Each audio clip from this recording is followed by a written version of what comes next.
A racing revolution was underway at Indianapolis Motor Speedway in the 1960s. In the early part of the 1960s, the Indianapolis 500 was still dominated by the traditional roadster that developed in the 1950s. So it was an evolution, if you will. And this A.J. Watson-built roadster behind me was driven by Jim Rathman in 1960. And the 1960 race proved to be one of the more dramatic Indianapolis 500s. So that battle was really compelling for race fans to see that unfold in front of them. That same year, a new victory celebration bloomed.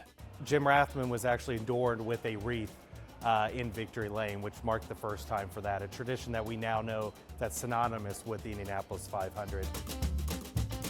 The 60s also shaped many legendary racers molded onto the Borg-Warner Trophy, including Parnelli Jones. From an early start, really kind of set the world on fire. One of the more notable performances was in 1962 with the Watson Roadster here that was nicknamed Calhoun by the team.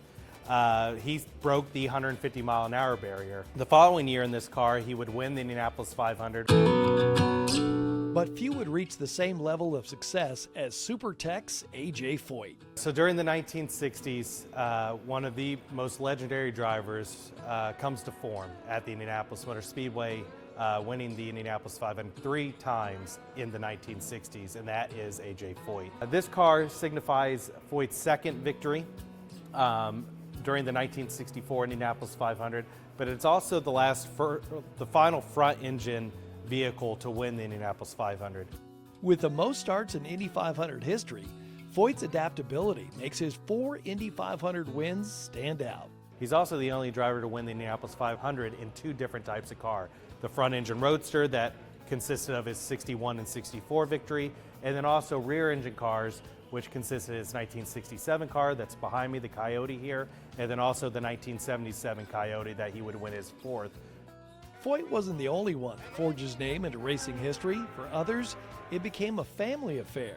The Unser family is one of the more recognizable and successful, with 9 Indianapolis 500 wins between Bobby Unser, Al Unser Sr., and Al Unser Jr. Behind me is Bobby Unser's first win in 1968 with the AAR Eagle for the leader card team.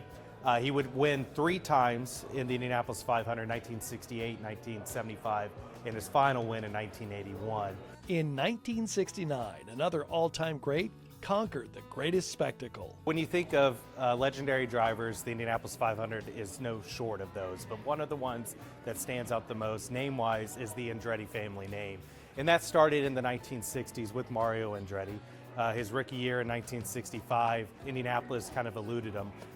So Mario got that win in 1969 in kind of improbable ways. We have his helmet here from 1969, one of the ones that he used during that season. As legends were made, so was a legendary storyteller, Donald Davidson. And during the 1960s, Donald took the chance to visit the Speedway, the 500 for the first time in 1964, and really showcase his passion. I believe a lot of the stories and the legacy in that revere for the history of the Indianapolis Motor Speedway goes back to Donald's willingness to tell those stories.